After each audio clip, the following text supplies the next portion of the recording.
But I really believe that team with Holmgren running the deal there is on to come. They're going to be a good team. Yeah. Baltimore over Carolina.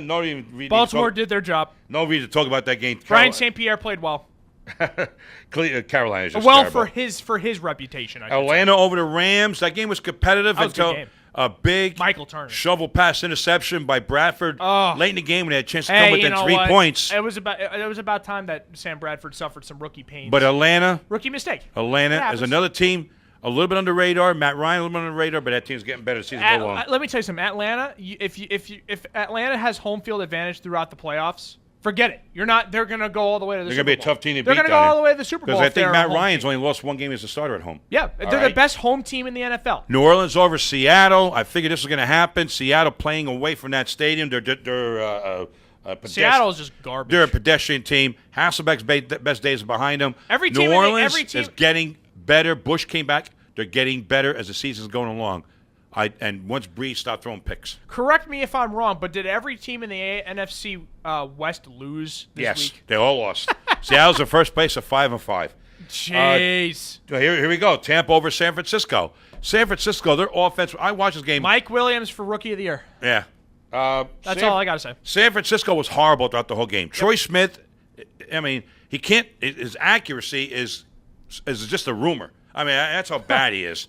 I mean, come on. How did he win a Heisman Trophy? I got no way. Well, that's college. I mean, come on.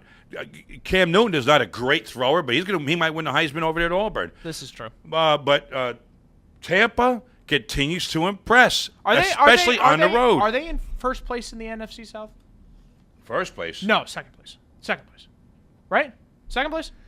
They have to be. Yeah. They got to be in second place. Atlanta's 8-2, and they in New Orleans are 7-3. Oh, excuse me. No, they're in third place. They're tied. Well, they're tied for second place in New Orleans. All right, well, we got a lot of tiebreakers to go yet. Oh, yeah. I don't even think they've played New Orleans yet, have they? I know Atlanta beat New Orleans out at New Orleans, so Atlanta's got a leg up there in the division. I'll check that later. All right, New England over the Colts. What a game for Manning. 31 to what was it? 31 to 7. 31. It was 31-7, and then the Colts started to come back, and then they just fell short. No, I'm sorry. It was 31-14. Had the 2 touchdown passes in the fourth quarter to White and Wayne. Right. No, didn't White catch both of them? No, White and then Wayne. Wayne caught the second one. No, Wayne caught both. Nope. White caught one, Wayne caught the other. I can tell you right now that's what it was. You want me to give you the Yeah, look it up. I thought White caught both of them in the fourth quarter. In the fourth quarter. I stand corrected. Yeah, all right. White, both touchdowns. And then Manning brings them downfield again. All of a sudden, the Colts defense plays well. Manning brings them downfield again. And then an ill-advised pass. People are blaming Manning for losing the game. I'm listening to Skip Bayless on ESPN. What the hell are you talking about? Sanders. If it wasn't for him, he wouldn't even be a chance to win that game. Oh, I blame Peyton Manning for losing the game. He blamed Peyton Manning. I don't know what this guy's problem is with Manning. 38 he blamed him for for losing 52, the Super Bowl. 396, 4 touchdowns, uncharacteristic 3 picks. 3 picks, but he has to. It's not uncharacteristic when he does it in New England. How many attempts? 52. There you go. I mean, come on. What's going to happen? Even the best quarterbacks are going to throw 3 picks every time they throw 52 passes. I mean, I know. Look at Eli Manning. I know the third string running back Brown. He got some yards in the fourth quarter when New England was playing a prevent defense. Yep. So I'm not going to put too much into that. But let me tell you something. Manning, I gained a lot more respect for him out of that game than I did in almost any other game he's ever played, because especially that AFC title game a few years ago when they finally went to the Super Bowl. But here's the problem. He brought them because that game was at Indy. This is the second time this season where Manning was in position to win a football game for his team, and he throws. You talk about the game at Philly, and he throws an interception. Yeah. I mean, look, both passes. Hey, look. I mean, where were the passes? 2 passes going? But you got to remember, where would they be without him? Yeah. Well, yeah. I would they be in position to come back 100%. against New England? No. I mean, he's basically by himself trying to hold off a whole team. Now, I know New England's defense is young and has a lot of inexperienced players, and they're going to get better over the next couple of years.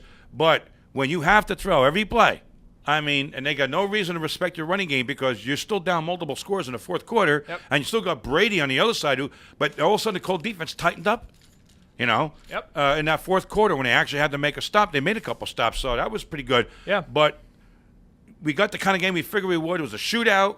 Manning threw a big pick late, but I tell you what, like I said, unlike that game at Indy for the AFC title 3 years ago when he came back from 21-3 in that game to win, this game in New England, missing his receivers, His defense missing key guys, and he almost brought him back to win by himself. Yeah, so really. when Skip Bayless and other people blame Manning for the loss, you got to be out of your mind. All right, let's fly through these next games here. All right, Denver, San Diego last night, the Monday night game. Before I get to the other two games. Okay. All right, San Diego, second half run. They're on. They're on. At Indy next week. We'll talk about that later. But yet, Phillip Rivers now thrown That for game is about gonna- that game is a 3,100, almost must-win. 3,200 yards. Right? Yeah, 23 touchdowns. He is in position to break Brady's records during the undefeated regular season 3 years ago. Well. We'll see. Almost 3,200 yards. Hey, he can do it. Have you seen all And the this passes week, he made? I thought he was getting Vincent Jackson back last week. He's getting Vincent Jackson back this week. And Gates to go with Floyd. And now the running game is starting to open up with Sproles. When is the Colts going to catch a break? They might miss. They're not going to miss the playoffs, but I mean, Well, you never know. who in that division is going to come in there? Jacksonville. 6-4. We'll get to them later. Jesus. I don't know about that. Let's continue with the next game. All right, sure. we got the two games that I thought were very key games. Green Bay obliterating Minnesota. Finally. Get out of here, Minnesota. However, we'll talk about it in our preview. Favre's still going to play. Leslie Frazier says he's my starting quarterback. Again, Did Green Bay get the last laugh for what? Hang on a second. Leslie Frazier, of course, the interim head coach. They fired Brad Childress yesterday. Mentioned that. Leslie Frazier, former player for the Vikings, correct? Right. Now, yeah, he's the interim coach. I don't know what they're going to – is he going to let Favre start? Yes. Are you sure? Yes. I saw him in a press conference this morning. Favre is my starting quarterback. Okay. I think it's going to be their one last stand to try to get something going in the second half. Do you think they're going to just let Favre go to get to the next century mark? How many's he got to go? I want to say his, 290 something? Well, I know he's in the 290s, but where exactly? I want to say it's like. Will he get it this year? 294. Yeah, it's like 295 or 296. So the next 4 games, he'll start the next 4 games, go to 300. And maybe go 300 and then say, okay, that's it. And then it. start DeForest Jackson. All right, so Green Bay, Aaron Rodgers has now established himself in that top-tier quarterback. Well, see, now, I told you this. I said this many times at the beginning of the year. When healthy, Green Bay is the best team in the NFC. And I still stand by You can make a case of that. When healthy, they're the best team. It's a shame that they can't get some of these healthy guys back. No. Right? But Matthews and Hawk are great linebackers. They got a good pass rush. And Aaron Rodgers, if he has any kind of a running game behind him, he's dangerous. All right. Yeah, they're gonna do big time drafting Green Bay, running back in the first Green round. Bay's gonna be a tough out, especially if you got to go up to Lambeau on the frozen tundra in January. All right, the other two games, Washington over Tennessee. Now, this Tennessee game was painful to watch. For we got to go Tennessee. through this real quick. Tennessee is the ultimate team that lost a game because of loss of discipline. They had 2 major penalties in overtime, which gave Washington 30 yards. Babin rips the helmet off a Washington offensive lineman during the scuffle, 15 yards. And then there was unsportsmanlike conduct, a helmet-to-helmet hit by Weatherspoon on McNabb, another 15 yards. Couple short passes, Santana Moss, field goal, go home. Tennessee, and now you got the whole deal going on between Fisher and Young. Well, Young's now out for the year. Let me tell you They something. put him on injury reserve. He's out for the year now. It's unfortunate, but let me tell you something.